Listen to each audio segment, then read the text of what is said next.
konting basa, tapos uwian na po tayo. Gusto niyo po ba yun? Sige po, umpisa na po natin. Ang ating pag-aaralan, pamagatan po natin, always on fire. Sabihin nga po natin, always on fire. Always on fire. Always on fire po ba ang mga anak ng Diyos? Paano niyo po nasabi? Paano niyo nasabi na always on fire?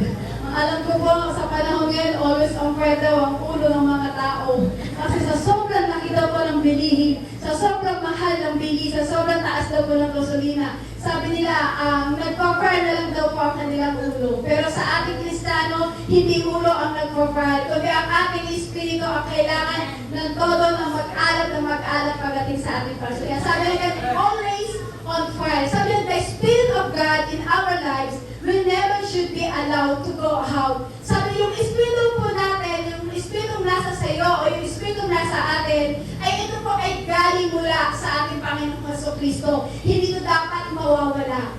Tama po? Kasi kapag galing sa ating Panginoong Isus, hindi ito dapat mawawala. So sabi nga po sa Roma chapter 12 verse 11, magpakasipag kayo at huwag maging tamad. Buong puso kayong maglingkod sa Panginoon. Parang gusto kong basahin niyo po lahat ang Roma chapter 12 verse 11. Magpakasipag kayo at huwag maging tamad. Buong puso kayong maglingkod sa Panginoon. Alam niyo po kung bakit sabi, magpakasipag. Huwag tayong maging tamad. Buong puso maglingkod sa Panginoon. Kasi sa panahon po natin ngayon, hindi na natin alam kung ano ang nangyayari. So maraming tinatanggal ang kaaway sa piling ng Diyos. Kasi ang kaaway nito, dahil sabi nga malapit nang dumating ang Diyos, sa lahat kung maririnig niyo po, marami po kayo siguro naririnig na sinisigaw, Jesus is coming! Jesus is coming! Malapit nang dumating ang ating Panginoong Jesucristo.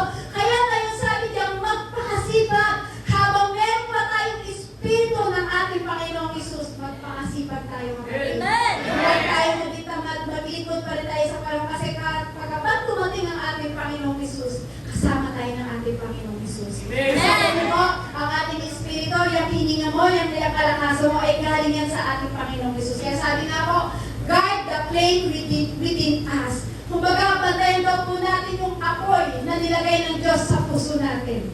Ano po ba yung apoy na yon? Yung apoy na maglilikha ka na apoy, hindi po. Ibig sabihin, mag-alap ka.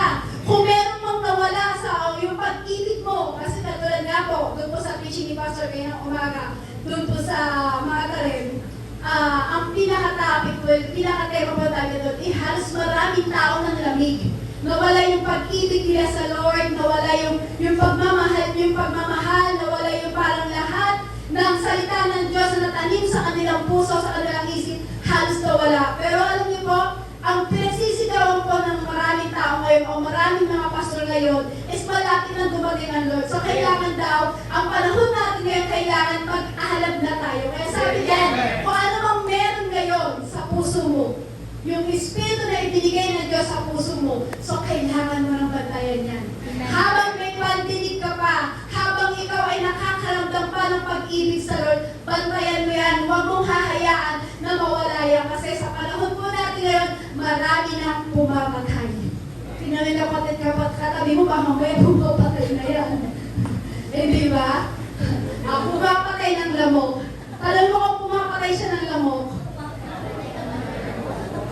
Lamok po, no? Baka mamaya hindi lang lamok, pati ipis at taga.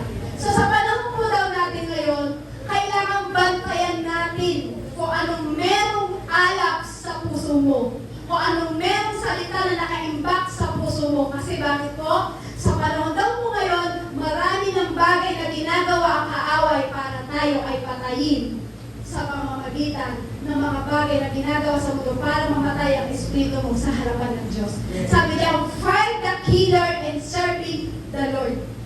Maraming bagay na pinapatay si Satan para hindi ka na maglingkod sa Diyos. Yung pagsiserve mo sa Lord, yung paglingkod mo sa Panginoon, hindi mo na mamalayan na mamatay na yan. Pinapatay na ng kaaway. Tignan mo yung paligid mo. Nakikita niyo po ba yung mga dati niyong kasama? Wala na po, di ba? Nakakalungkot.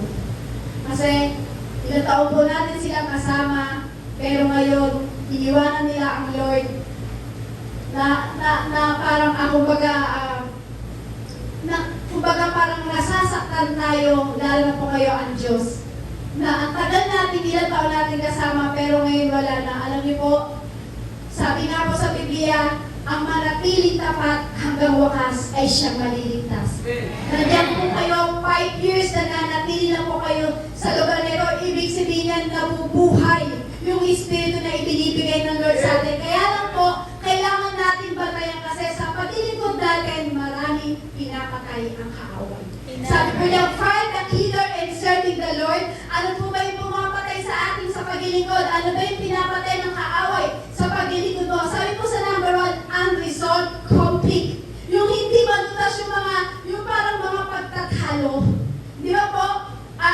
Pag ikaw ay may pagtatalo, may kaguluhan sa isip mo, may kaguluhan sa puso mo, di ba nawawala yung love mo pagdating sa Lord? Paano po ba nawawala yun? Yung pag-pray mo, yung devotion mo, dahil sobrang punong-puno ka ng galit sa puso mo. Ano po ang nangyayari? Napapatay ko ng kaaway. Hindi ka na nag-pray, hindi ka na nag-devotion, hindi ka na nagpupuri sa Lord. Yan yung unang-unang ginagawa ng kaaway. Yung buhay na Espiritu na ibinigay ng Diyos sa'yo para ikaw ay hindi magpatuloy sa paglilingkod, binibigyan tayo ng kaaway sa kanyang pamumuhay natin.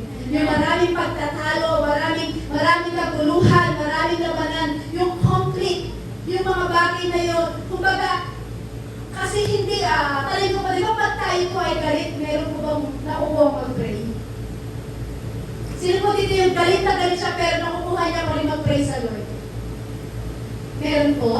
Yung puro-puro ka na ng galit, magpe-pray ka pa rin sa Lord, di ba wala po? Kasi ang magiging mararamdaman mo doon, galit na eh. Hindi ka makakapag-pray ng maayos, yun yung pinapatay ng kaaway sa atin.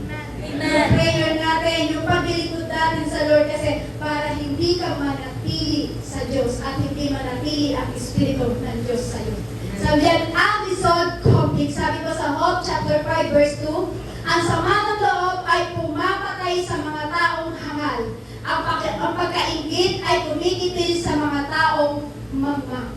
So sabi po dyan, sabi na po sa Biblia, pinatunay na po ng Biblia, sabi ko sa Job chapter 5 verse 2, ang sama ng loob ay pumapatay sa mga taong hangal. Alam niyo po ba, pag tayo ay punong-puno ng laban sa puso, at punong-puno tayo ng mga bagay na hindi maganda sa ating puso, pinapatay tayo ng bagay na yan. Kinikitil tayo. Yung Espiritong malakas na ibinigay ng Diyos sa iyo, unti-unting pinapatay ng sama ng loob na meron ka sa puso mo. Amen? Sabi nga po sa Job chapter 18 verse 4, sarili mo lang ang iyong sinasaktan. Totoo naman. Pag punong-puno ka ng galit, yung kagalit mo ba ang nasasaktan?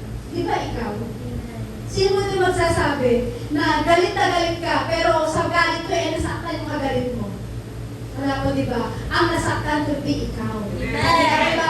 Sarili mo lang ang iyong sinasaktan dahil sa galit na iyong tinataglay. So, ibig sabihin kasi pag punong-puno ka ng galit sa puso, syempre sinasaktan mo yung sarili mo. Di ka makakain, di ka makatulog, araw-gabi, di na makakain. Diba? Di na makatulog. Diba? Araw-gabi. Hindi ka makatulog kasi iniisip mo yung bagay na galit na meron sa puso mo. Ikaw ang nasasaktan, ikaw ang nasusugatan, kapatid. Amen? Kaya kapag meron kang Espiritu na ibinibigay ng Diyos sa iyo at alam mong nangihina ka, dapat palawakin mo yung puso mo. Palawakin mo yung pangunawa mo. Sabi nga, ano ba yung awit natin? Yung pangunawa? Ano yan? Malawak ang pangunawa mo, wala tayong mahal.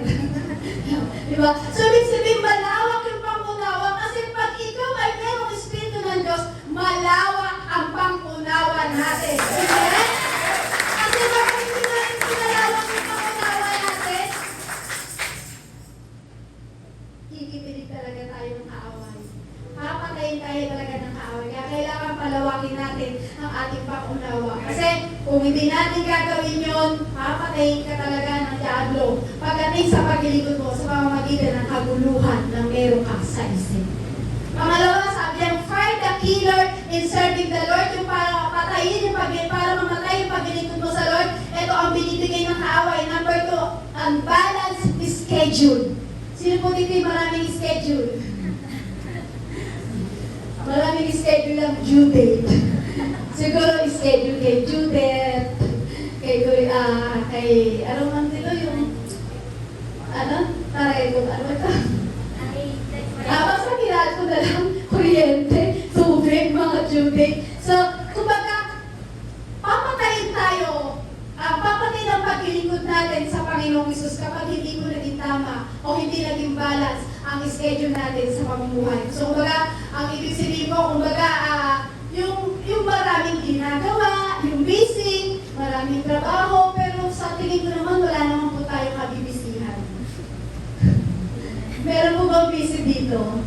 Pagdating sa Lord, no busy. Amen? Kaya nga po sabi sa awit 127 verse 2, sabi po dito, hindi dapat pakahirap magpagal sa hanap buhay, maaga pa kung bumangon, gabi-gabi kung humimlay, pagkat pinagpapahinga ni Yahweh ang kanyang mahal.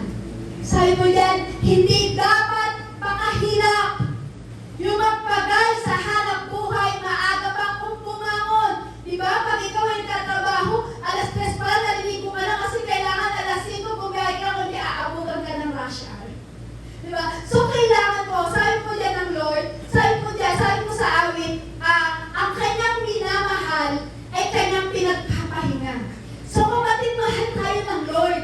So, hindi tayo dapat magpaka-busy. Hindi tayo dapat maging unbalanced sa schedule kasi kapag gano'n ang nangyari, mamamatay ang paglilingkod mo pagdating sa ating Panginoong Hesus. So, kailangan natin magpahinga. Sabi nga po dito ng Diyos, ang kanyang minamahal ay kanyang sabi po dito, pagkat pinagpapahinga ni Yahweh ang kanyang mahal. Mahal tayo ng Diyos. Kaya hindi natin kailangan na subsuban tayo sa schedule natin para lang kumita. Kasi meron naman tayong Diyos na supplier na pangangailangan mo sa ating buhay. Amen? Naniniwala po kayo si Jesus ay tunay na supplier ng ating buhay. Amen? Sino ito magsasabi na hindi nag-supply ang Diyos sa Kanya?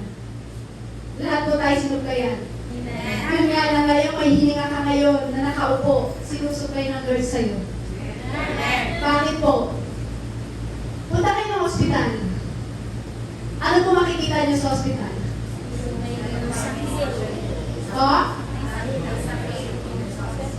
Ito po yan. Di ba pag tayo punta sa ospital, marami kang makikitaan na maraming oxygen na nakakabit sa tao.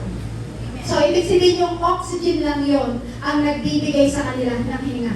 Pero tayo, ang swerte natin. May malakas na hininga na dumadali na hininga sa atin na libre na ibinigay ng Diyos sa atin. So, ibig sabihin, supplier ang Amen? So, yun po, kailangan po talaga ang buhay po ng tao ay dapat laging nakakabit sa ating Panginoong Hesus. Amen?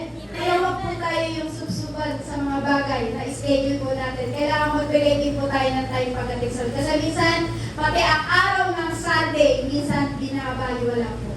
Pero kayo po nandito, pinagpala po kayo ng ating Panginoong Hesus kasi nariyan kayo, araw ng pagpapahinga, kayo po ay napatuloy na nakikinig sa salita ng ating Diyos. Pangatlo po, na pumapatay daw po sa paglilingkod natin sa ating Panginoong Hesus. Number 3, godless ideas. Yung mga idea hindi kasama ang Diyos, yung may plano ka, may idea ka, na ganito gusto mong gawin, pero hindi mo kasama ang Diyos sa plano mo. Ibig sabihin niya, kapatid, mawawala ang alam mo sa Panginoon. Mawawala yung pag-ibig mo pagdating sa ating Panginoong Hesus. Kasi kailangan, bilang Kristiyano na binigyan ng hininga ng Diyos, bilang Kristiyano o bilang nakakilala sa Panginoon, na binigyan niya ng Espiritu na nagmumula sa Kanya, dapat yan, kapag nagpaplano tayo, kasama mo ang ating Panginoong Hesus. Amen? Kasi kapag kasama mo ang Diyos, lahat ay magtatagumpay. Pero kapag nagplano ka sa buhay mo, hindi mo kasama ang ating Panginoong Hesus sa plano mo, nasa nakatagumpay yan? Wala po, di ba? Sino po dito nagtagumpay na nang hindi niya kasama ang Diyos? Meron po ba? Wala po, di ba? Walang makakapagtagumpay sa atin. Walang iba kundi ang ating Panginoong Jesus. Kasi bakit po? Kasi siya yung nag-ali ng buhay sa krus para pagtagumpayan tayo, para tayo ay iligtas. So, ibig sabihin yan, kung ang buhay natin at tayo tinubos sa kasalanan ng ating Panginoong Jesus, ibinigay niya kanyang buhay. So, ibig sabihin po yan, ano po?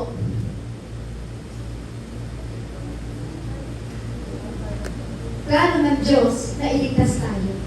Amen.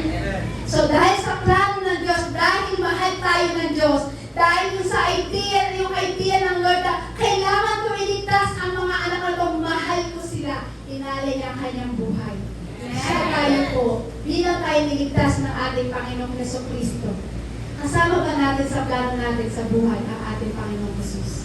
Kailangan natin kasama po yun. Kasi kapag hindi mo sinama ang Diyos sa plano ng buhay mo, hindi tayo magkatagumpay. Kasama niyan, godless ideas. So, kailangan kasama mo lagi o kaya sa idea mo, sa pamumuhay, kasama mo ang ating Panginoong Jesus. Kasi kapag eto lang po ang gumana sa atin, pwede tayong madaya. Pero kapag kasama mo ang Diyos at meron ka dito, ibig sabihin yan, merong mag-guide sa atin. Amen. At hindi tayo mapapahamak. At yung paglilingkod mo, patuloy yan pagdating sa ating Panginoong Jesus. Sabi po dito sa 1 Timothy chapter 4 verse 7, huwag mong pag-aksayahan ang panahon ng mga alamat na walang halaga. Sa halip pagsumikapan mong maging makajus. Amen? Sabi diyan, sa halip pagsumikapan mong maging makajus. So sa buhay po natin, bilang tayo ay binigyan ng Espiritu ng Diyos, kailangan sikapin natin maging makajus. Para always on fire. Kailangan natin nag-aalam. Kasi kapag ikaw ay nagiging makajus, laging may talim ng salita ng Diyos sa puso mo, nag-aalam ka kapatid. Always on fire. Amen? Amen po? Ano pa po sabi po sa 4, isolation from Christian friend. So, ibig sabihin, kapag ikaw ay humihiwalay sa bilang kaibigan mo, sa mga kapatiran mo, bilang Kristiyano, kumbaga tayo dito, isang magkakasama kongregasyon, kapag ang isa sa atin ay humihiwalay sa atin, alam niyo po ba, yan po ay papatayin talaga ang paglilingkod mo pagdating sa Panginoon. Yung mahilig mag-solo, soloista. Di ba? Sino mo tayo mahilig mag-solo? Nakita niyo po yung picture? Di ba sila ang saya-saya nila? Siguro imagine natin ang saya-saya nila, nag-share sila siguro ng words of God. Itong isang friend nila is nag-iisa, puro kalungkutan, puro problema. So alam niyo po ba, kapag nag-iisa ka na ng ganyan, dadayain ka na ng demonyo. Lalagyan ka na ng hindi magagandang kaisipan. I-imagine niyo, halimbawa kayo ito, ano iisipin niyo ngayon? Ano kaya ulam ko mo ngayon? Diba? Ibig sabihin, hinihiwalay ang iyong kaisipan sa ating Panginoong Hesus. So alam niyo po, sabi po dyan, kapag meron tayong kaibigan na humihiwalay sa ating grupo, ibig sabihin niya, papatayin talaga ng Diablo ang alam na meron siya sa puso. Kaya sabi nga po, di ba, halimbawa kayo po, di ba, pag may problema, di ba gusto niyo nag-iisa lang kayo? Sino dito yung, kapag may problema, ayoko kayong kausap, gusto ko mag-isa.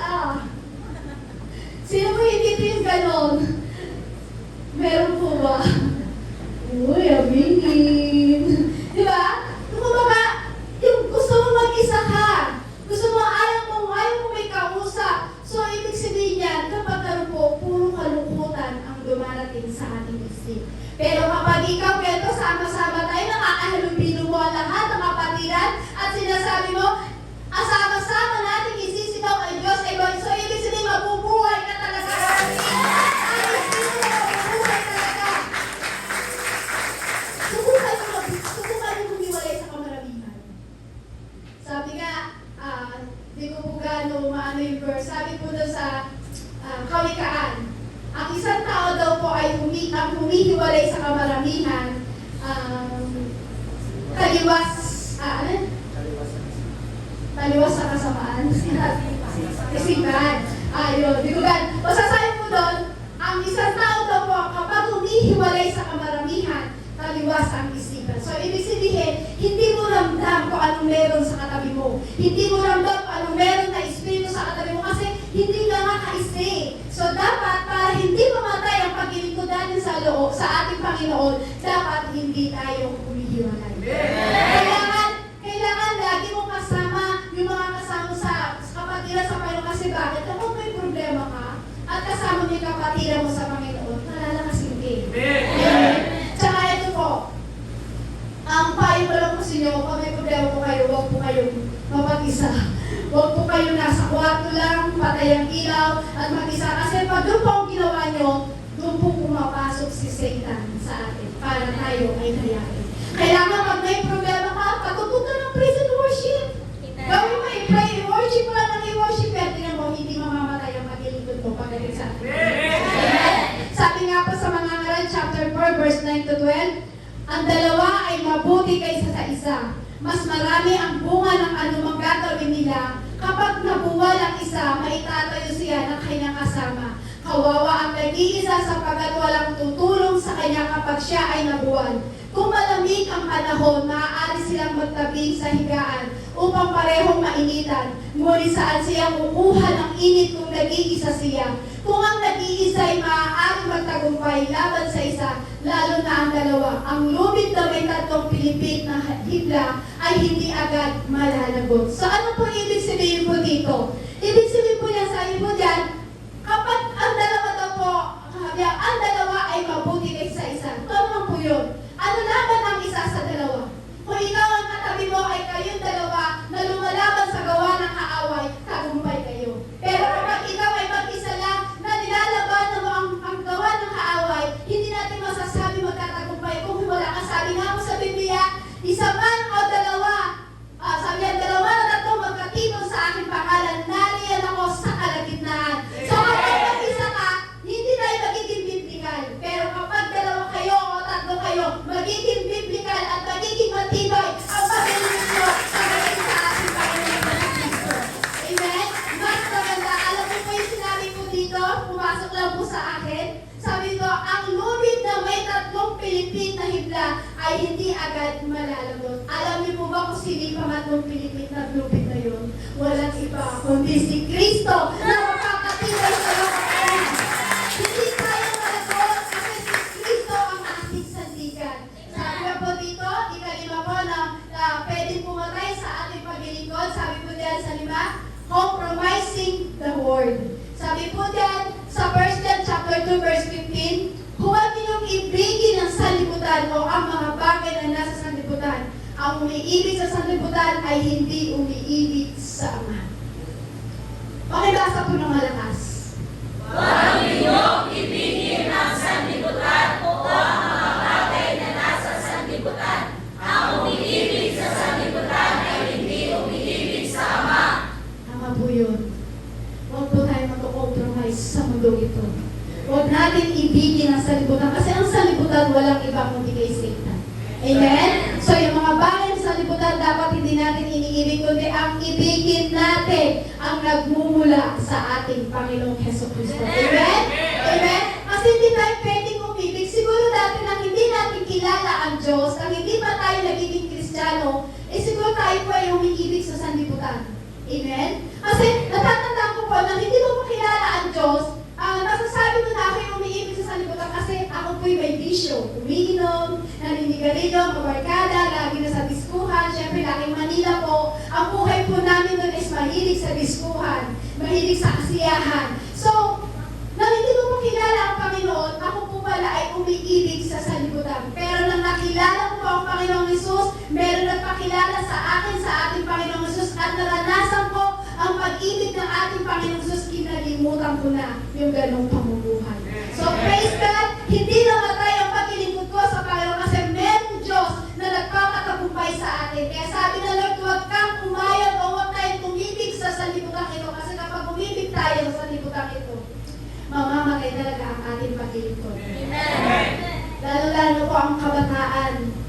Maswerte kayo mga kabataan na narito kayo sa church at nakakilala sa Panginoon. Kasi kung titignan niyo sa panahon natin, maraming kabataan ngayon na napapahamak. Sumusunod sa uso, sumusunod sa mga napapanood nila sa social media, kaya ngayon napapahamak po sila. Kaya sabi ko dyan, para hindi ka pumamatay ang ating paglilingkod sa Panginoon, kailangan daw po huwag tayong umayon o huwag tayong umibig sa sanlibutan kasi ang sanlibutan ay kailangan hindi natin iniibig yan, itinatakwil natin. Amen? Kailangan ang iibigin daw po natin ang ating Diyos Ama. Kaya sabi nga po dito, grace cannot forgive and confess sin. Hindi porket ang grace ng Diyos, kumbaga, alam mo laging nandyan. Tama po? Na parang kapag sinabi mo, Lord, nagsisisi na ako sa aking kasalanan, alam ko naman, Lord, kapag ako'y nagsisi, alam ko nandyan naman yung grace mo. Alam ko lagi ka nandyan sa tabi ko. Yes, lagi na sa tabi natin ang Panginoon. Pero alam niyo po, ang kasalanan ay kasalanan. Tama po?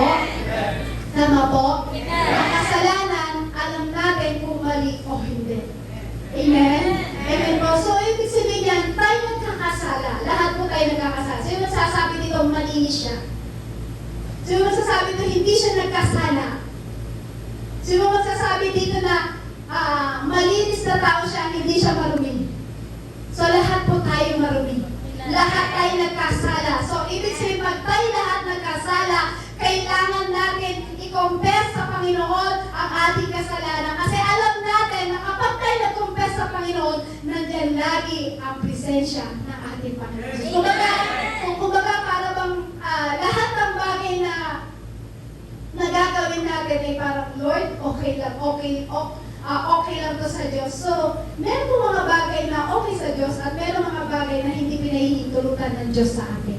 Amen? Kaya lahat ng bagay, kailangan mo i-confess sa Lord. Kasi marami po nagsasabi na, ay, ito okay lang naman sa Lord eh. Okay lang naman to sa Lord. Itong gagawin ko, okay lang naman sa Kanya. Yes, okay sa Lord. Pero merong bagay na kailangan mo i-confess pagdating sa ating Panginoong Jesus.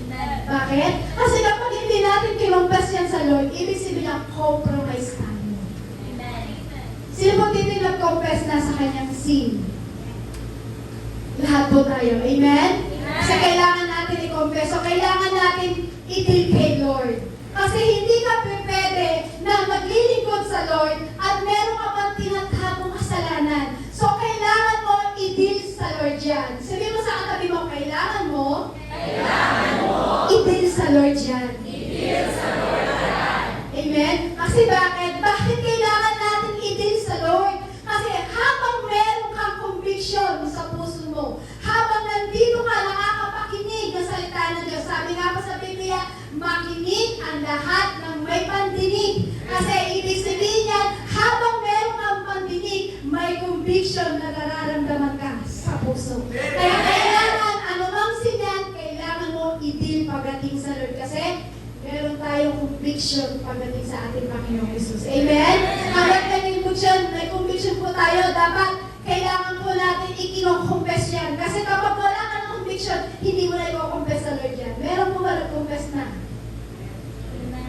O baka akala nyo lang po yung confess na tinatawag nyo, yung matatandaan ko, grade 3. Grade 3 po yata yung kumunyon. Di ba i-confess daw po yung kasalanan? Grade 3 pa lang po, ilan po ang grade 3 yun? 9 or 9? 10. Siyempre na, alam lang po namin, mga agaw ng candy.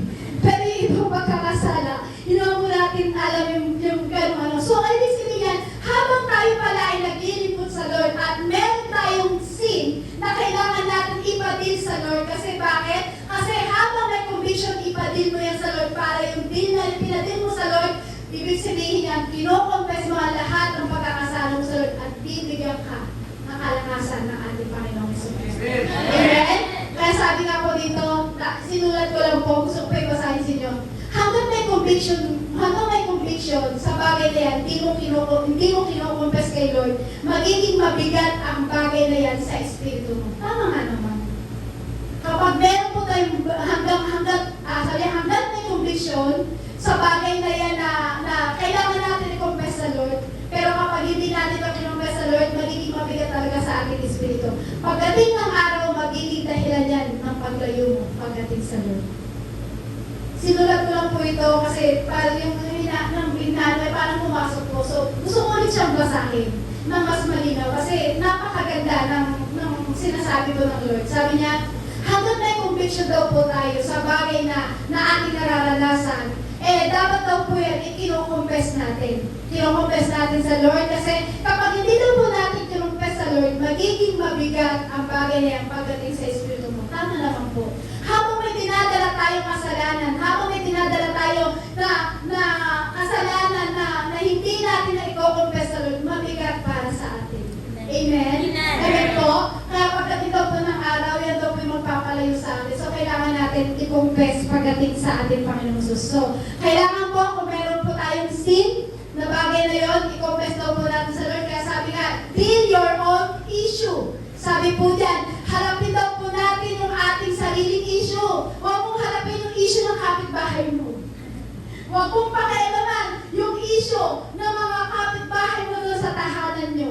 Huwag mong pakialaman kung anong problema na nasa paligid mo. Ang sabi ng Lord, i-deal mo daw. Ikaw mismo mag-deal sa Panginoon kung ano mang merong issue sa espiritu mo. Pagkos, kapag yan dinil mo sa Lord, at sinabi mo, Lord, hindi ko na kaya.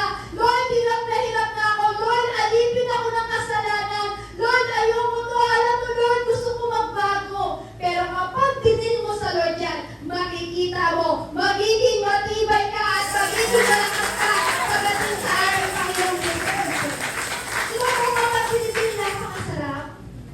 Ang sarap mo, di ba na, alam mo makasalanan ka, alam mo may issue ka, alam mo na parang ang bigat-bigat ng kasalanan na nagawa mo. Di ba, pero kapag sinabi mo sa Lord, ipinapaubaya ko na sa ito, Lord, hindi ko na po kaya, Panginoon. Kasi Lord, sa ganitong problema ko, Lord, sa ganitong dinanas ko, Lord, dito namatay ang aking espiritu, namatay ang paglilingkod ko sa iyo. Totoo po yun. Amen? Di ba, kapag may problema ka, halos ayaw mo nga mag-pray, halos ayaw mo nga mag-church, kasi sabi mo may problema ako. So, alam niyo mo, yun ang pinakamalaking kamalian ng tao. Yung may problema, ilalayo pa sa Lord. Dapat nga po pag may problema, mas lalo tayong malapit pagdating sa ating Panginoong Jesus. So, ang sabi po doon, di ba sabi mo po, i-deal daw po. Sabi, ikaw mismo, i-deal mo. Harapin mo yung sarili mong issue pagdating sa harapan ng Diyos. Kasi, sabi po dito, kapag hindi natin dinil at hindi natin hinarap to, sabi po dyan, don't hide your sin from God.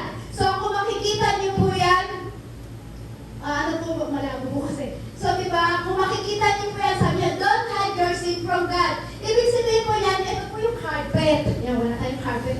Ito po yung carpet. So, ikaw naman, yung kasalanan, itinatago mo lang. Nilalagay mo lang sa ilalim ng carpet. Sabi po yan, sabi po dito, hindi kasi pwedeng itago mo lang yung sin. Kasi sabi nga, i-deal mo pagdating sa Lord. So, hindi pwedeng itago mo yung sin. Kumbaga, yung wawalisin mo lang, itatago mo lang yung sin na yon, yung kumbaga yan po yung kasalanan na pinawalis mo, na itinatago mo sa carpet. So, doon sa ilalim ng carpet na yung tinatago mo. So, ibig sabihin niya, kapag tinago mo, wala talagang makakaalam. Amen? So, kapag yan, yung bagay na yan, yung sin na yan, kapag yan, yung sin na yan, itinago mo lang, tinago at wala talagang makakaalam. Darating ang panahon, darating ang time, babaho rin yan. Amen? Amen? Babaho lang yan. Babaho lang yan kasi, kumbaga tinago mo parang nabulok na lang yung kasalanan na yan Hindi natin pinadili sa Lord. So, ibig sabihin, babaho yan at walang kasalanan na hindi nailalantad. Sino ang niniwala po doon? Walang kasalanan na hindi nailalantad. Ito po, di ba? Kasi kahit itago mo lang itago yan at bumaho yan, sabi nga po, walang kasalanan na hindi nailalantad kapag ang kasalanan ay hindi, hindi natin, yung kasalanan na yon, yung hindi mo kayang ipatotoo. Ganda nga po ng usapan nga po namin doon kahapon. Dami po mga mothers. Kumbaga, nagkaroon po kami ng parang women's fellowship. Pero hindi po talaga women's fellowship. Kumbaga, nagkatipon-tipon po kami doon sa isang lugar po doon. So, nagkakashare po kami. So, itong mga nanay na ito, kanya-kanyang testimony po sila ng mga bagay na kasalanan na nagawa po nila. So, napakasarap kasi alam niyo po yung itinidil natin sa harapan ng Diyos. Sinasabi natin sa Panginoon, Lord, eto ko Lord, makasalanan ako at tapos Lord, diligtas mo ako. So, ibig sabihin po niya, kapag ang sin natin ay pinapadil natin sa Lord, malilinis tayo. Amen? Pero kapag ang kasalanan ay pilit mo lang tinatago sa buhay mo, pilit mo tinatago sa katawan mo, pilit mo tinatago sa espiritu mo. Alam mo ba yung sinasabing babaho? Yung babaho na yan, ibig sabihin niya, mamamatay ang espiritu mo, pagdadry ang espiritu mo ay magdadry. So ano mangyayari kapag nag-dry? Kalansay na, di mabaho na. Amen? Amen? Di ba ang isang tao kapag namatay, ano mangyayari? Mawawala yung laman. Mawawala lahat ng parts ng kanyang katawan. Ano mangyayari? Magiging kalansay. So kapag kalansay na, ano po nangyari? Mabaho. Tama po? Tama po? So kailangan, kapag tayo pala ay may sin, ipadil mo sa Lord. Ipadil mo sa Lord. Huwag mong itatago sa Panginoon. Ilasal mo sa Panginoon. Isinawag kita sa Lord. Isa ko mga kasalanan. Lord, isa ko mga kasalanan na humingi ng tawad sa iyo at nagpapalinis sa iyo, Panginoon. So, ibig sabihin yan, hindi babaho. Magiging matibay. Amen? Magiging matibay. Hindi magiging kalansay ang espiritu mo. Kasi alam niyo po, ang kasalanan. Ayan po talaga ang binibigay ng kaaway para tayo ay mamatay sa paglilingkod pagdating sa ating Panginoon Sus. Amen? Sino yung magsasabi tayo ay makasalanan? Amen. Lahat po tayo makasalanan. Hindi po tayo naging perfecto. Hindi po tayo naging malinis sa paningin ng Diyos. Sabi nga po, hindi kahit isa walang naging malinis sa paningin ng ating Panginoong Jesucristo. Kasi sabi nga po ng mga nanay kahapon, nahihiya ako kasi ito yung testimony ko, ito yung kasalanan ko. Sabi ko, alam mo ba, habang sinisigaw mo yan, ibig sabihin yan, sinasabi mo, Lord, di ko na kaya, linisin mo ako. So, yun po yung bagay na napag-usapan po namin kahapon po doon ng mga nanay. So, meron daw pong nabulot yung bigat sa kanyang puso. Meron po nagsabi na, parang sabi niya, nang isinigaw daw po niya, itinil daw po niya yung kasalanan niya pagdating sa harapan ng Diyos. Sabi niya, para daw po siya nakalaya. Sabi ko, yan yung presence ng Lord na para tayo ay palakasin ng ating Panginoong Jesucristo. Amen? Ibig sabihin niya, kapag dinil mo at hindi mo kinago sa Panginoon, mapapalaya ka, kapatid. Amen? Ibig sabihin niya, gagawin sa iyo ng Lord yung bagay na talagang palalayain ka niya kapag hindi natin tinago pagdating sa Panginoon. Sabi nga po sa Kawikaan, chapter 28, verse 13 to 14, ang nagkukumpli ng kanyang sala ay hindi mapapabuti, ngunit kahabagan ng Diyos ang nagbabalik loob at nagsisisi. Mapalad ang taong sumusunod sa ating Diyos, ngunit ang matigas na ulo ay mapapahamak. Parang gusto ko po ibalik dun sa kaninang picture. May pumasok po sa akin, Revelation. Sabi po doon kanina, balik dun sa picture. Di ba sabi, huwag natin itago. Sabi, don't hide your sin from God. So, ibig sabihin, kailangan daw po natin ipadil pagdating sa ating Panginoong Jesucristo. Amen? So, ibig sabihin daw po yan, kapag pinadil pala natin sa Lord, yung ating mga kasalanan, ang ibig sabihin po pala niyan, tayo ay pinapalaya. Amen?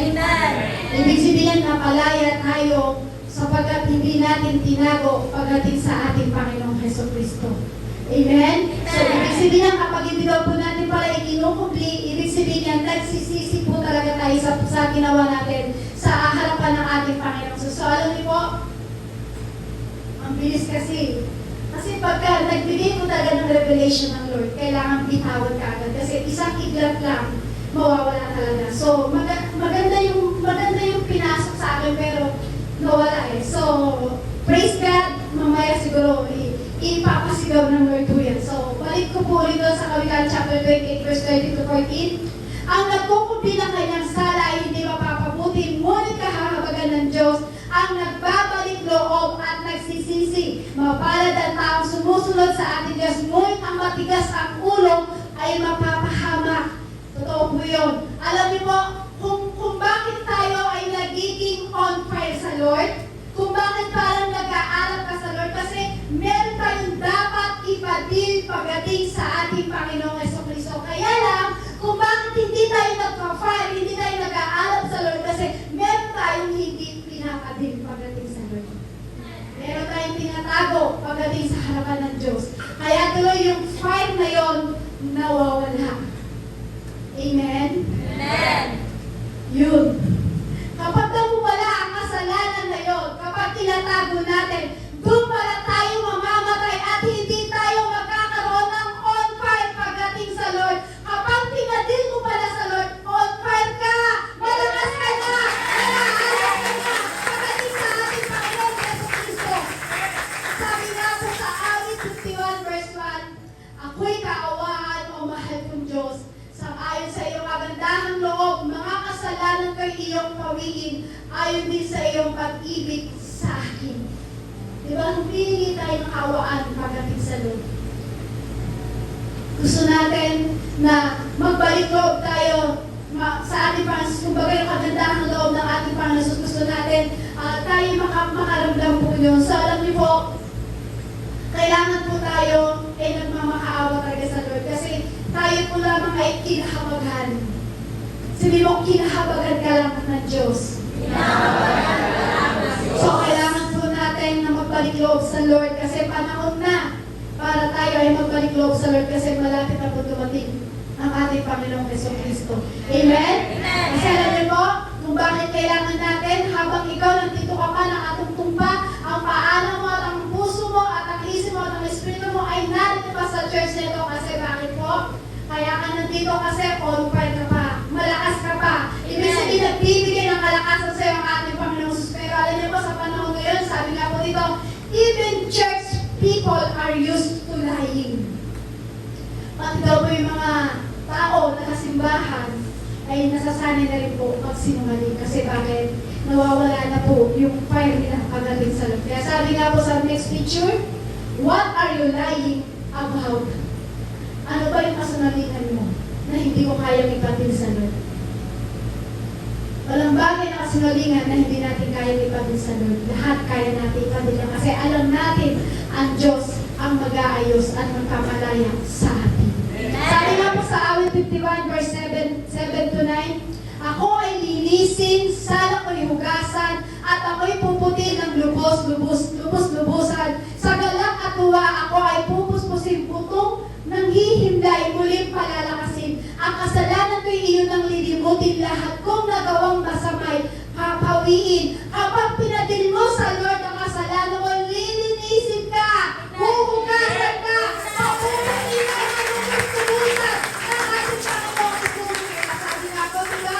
Sabi po na, sa galak at tuwa, ako'y pupuspusin sa butong ng hihina, muling palalakasin. Nung ikaw ay parang malnourished na, ang espiritu mo ay malnourished na, ang espiritu mo ay patay na. Pero kapag ikaw ay nilinis ng Lord ng lubos-lubusan, sabi nga dyan, butong ng hihina ay muling palalakasin. Amen? Amen? Hindi tayo lilimutin ng ating Panginoon Jesus. Kaya sabi nga po dito, para daw po tayo ay muling lumakas. Kasi tignan niyo po kanina, yung sinasabi ko po kanina, pinakita ko po kanina. So yun daw po yung mga bagay na papatay sa paglilingkod natin pagdating sa Panginoon. Pero ito naman daw po ang kailangan natin para tayo ay maranasan at ma-feed the presence ng ating Panginoon. Sabi po dyan, feed the flame in God's presence inside of you.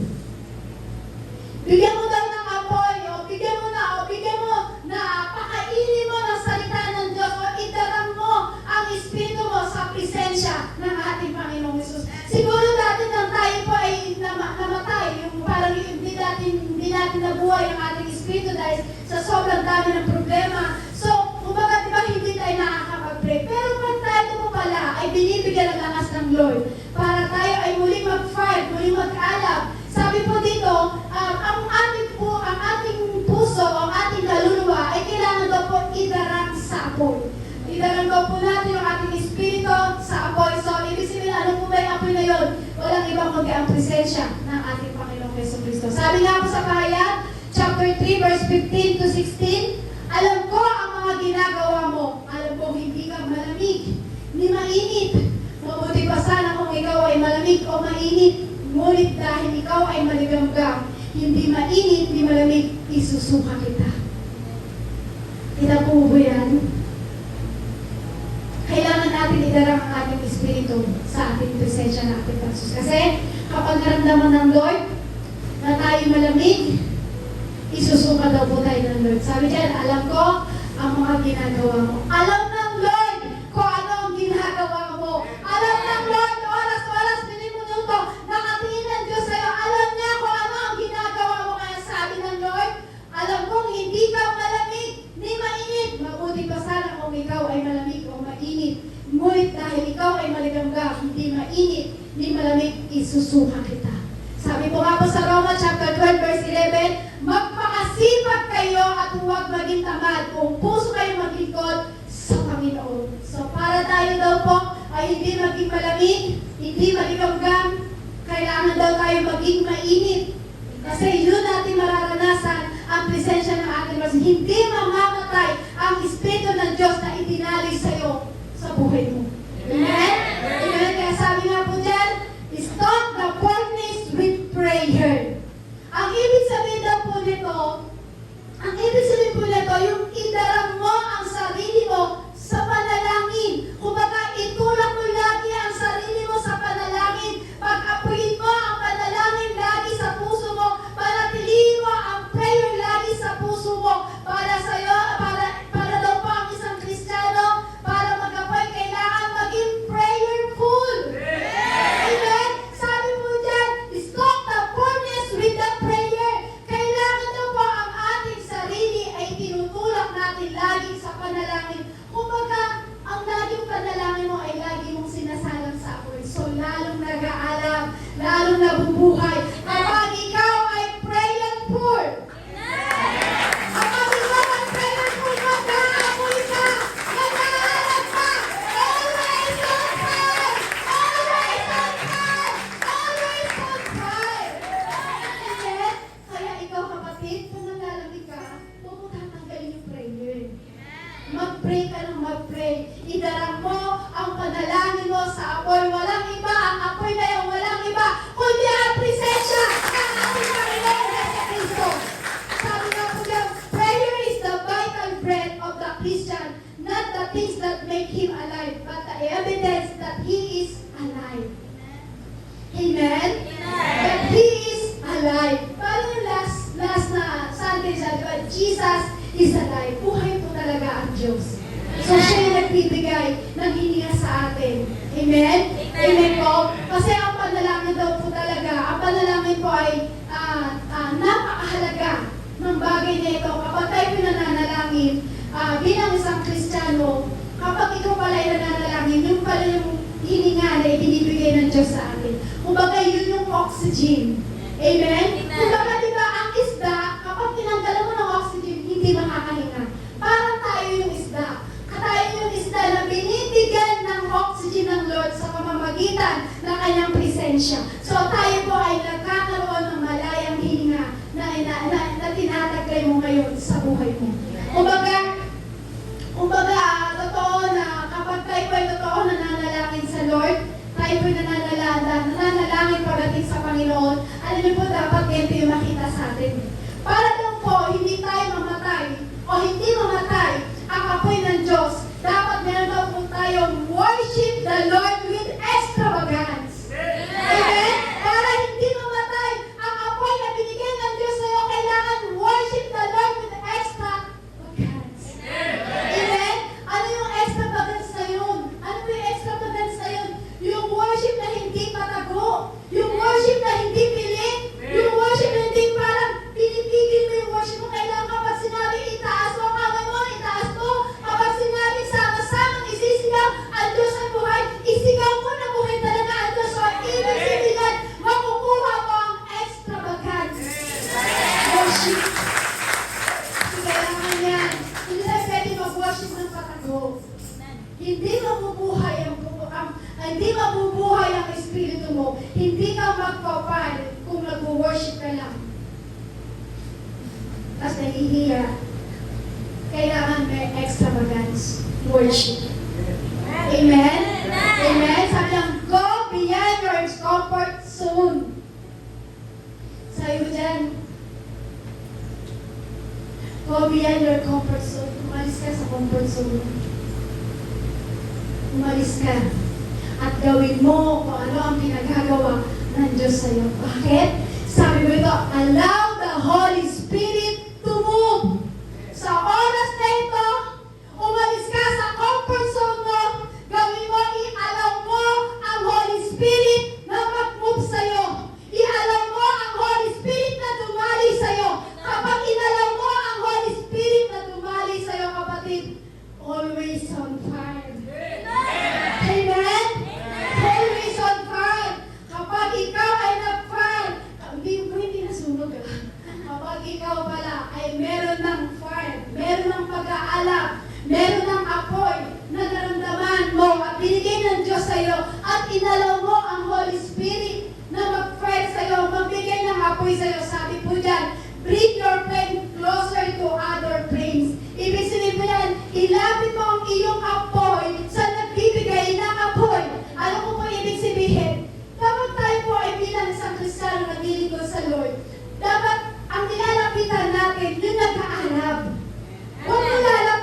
spread the fire. Amen? Yan mo susuluhin. Kapag ikaw ay binigyan na ng Holy Spirit, spread the fire. Amen?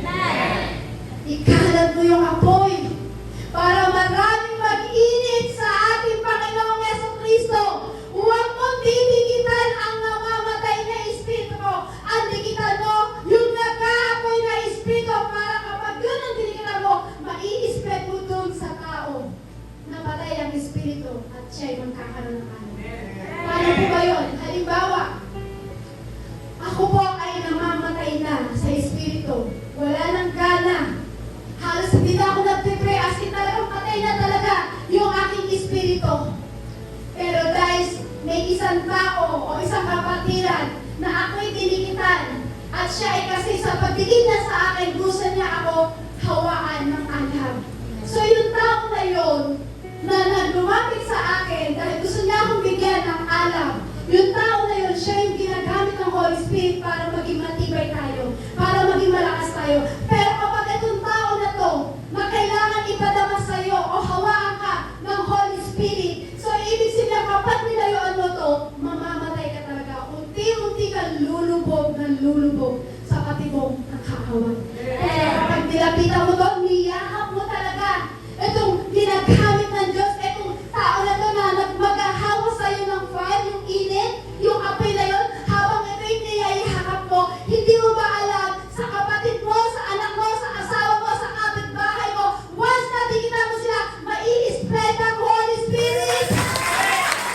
Kakalat ang kapangyarihan ng ating Panginoong Hesus. Kapatid, bilang ikaw lingkod ng Diyos, bilang ikaw nakakilala sa ating Panginoong Hesus, dikitan mo ang nagbibigay ng apoy, dikitan mo ang nag-aapoy, dikitan mo ang apoy na bibigay walang iba, kundi ang Holy Spirit. Amen? Sabi nga po, ikalat ang apoy para maraming mag-init. Walang iba kundi sa ating Panginoong Hesus.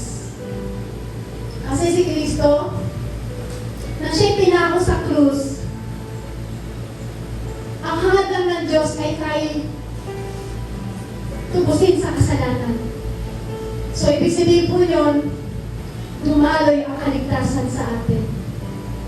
Pero ngayon, sa panahon po natin ngayon, marami nang nalaglag, maraming iniwanan na ang Diyos, marami nang hindi na muling tinignan ng Diyos, tinalikuran na nila ng tuluyan ng Diyos. So kapatid, kung merong makakilala na ganong tao, at ikaw ay nakapakinig ng salita ng Diyos, ikaw ang magbigay sa apoy ng tao na yun para muli siya makapanumbalik sa Panginoon. Bakit? Sa panahon po natin ngayon, ang kailangan na po natin ay pabalikin ang mga tao na nawala sa ating Panginoong Hesus. Kasi kailangan nila makabalik para kapag bumalik na ang ating Panginoong Hesus, sama-sama tayong isasama ng ating Panginoong Kristo. So kapatid, kung meron ka mang problema, kung meron ka mga kasalanan, ipadil mo yan sa Lord, at pinadil mo yan sa Lord, inalaw mo ang Holy Spirit na tumali sa iyo, ibig sabihin na meron ka ng apoy. Amen? Meron ka ng apoy, kaya ibig ko po sabihin, ilapit mo ang apoy mo sa nagbibigay ng apoy. Walang iba, kundi ang Holy Spirit na nagbibigay sa atin ng kalakasan, ng kapangyarihan, katatagan, walang iba kundi ang Holy Spirit. Kaya sa hapong ito, inaanyayahan ko po kayong tumayo. Kung meron mang nangihina, at meron ng lamig, meron namatay, nawala yung alab niya, namatay yung alab niya.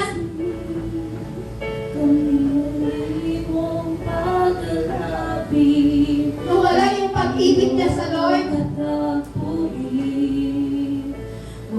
Nanghina ka, nanlubaypay ka, andyan ang Holy Spirit para palakasin ka. Andyan ang Holy Spirit para muli kang paghanapin. Sa oras na ito, kapatid, kung alam mo na lamig ka, kung alam mo na wala ang pag-ibig mo sa Panginoon, kung alam mo na wala yung alab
ibigay mo yung pag-alam mo kapatid sa langit.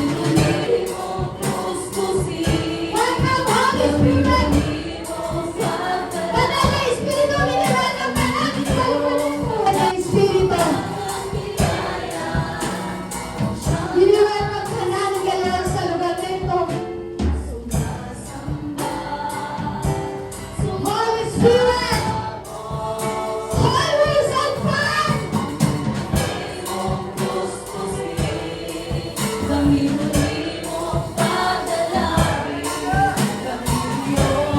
Spirit, we invite you, Holy Spirit.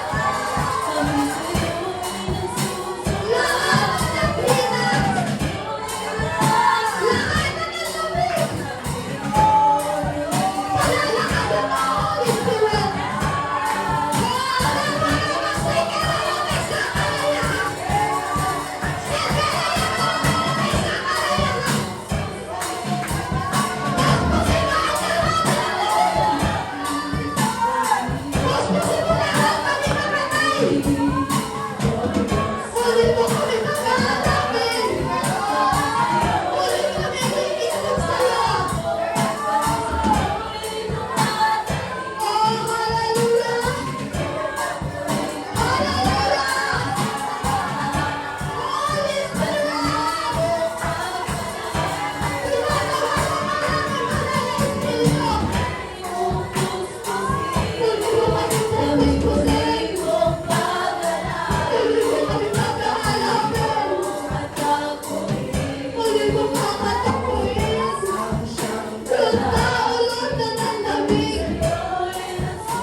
Holy Spirit,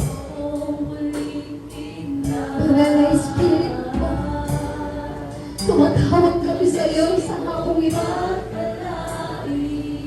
Banal na Espiritu, Holy Spirit, Holy Spirit, we need your presence, we need your anointing. Kailangan ka ng bawat isa. Marami sa amin, Lord, ng lamig. Marami sa amin, Lord, tumalikod sa iyo. Hayaan mo sa hapon na ito, Lord. Inaalaw namin ang banal na Espiritu na makagagalaw sa amin. Lahat na namatay na Espiritu, muli mo pag-aalapin. Lord, muli mo kami pag-aalapin. Always on fire! Always on fire! Holy Spirit! Holy Spirit! Holy Spirit! Holy Spirit! We give you thanks! Holy Spirit! Holy Spirit! We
sa iyo, Panginoong Jesus. Salamat sa iyo, Holy Spirit. Pumasok ka sa aming puso. Sa pag-uwi namin sa hapong ito, Lord, daladala namin ang apoy na nagmumula sa iyo. Salamat sa iyo, Panginoong Jesus, sa hapong ito. Lahat na nag-backslide, lahat na namatay ang Espiritu, lahat na nawala ang pag-ibig sa iyo, Panginoon, lahat na nakagawa ng kasalanan sa iyo, Panginoon, muli kami manunumbalik sa iyo. Muli ka namin, Lord, papupurihan.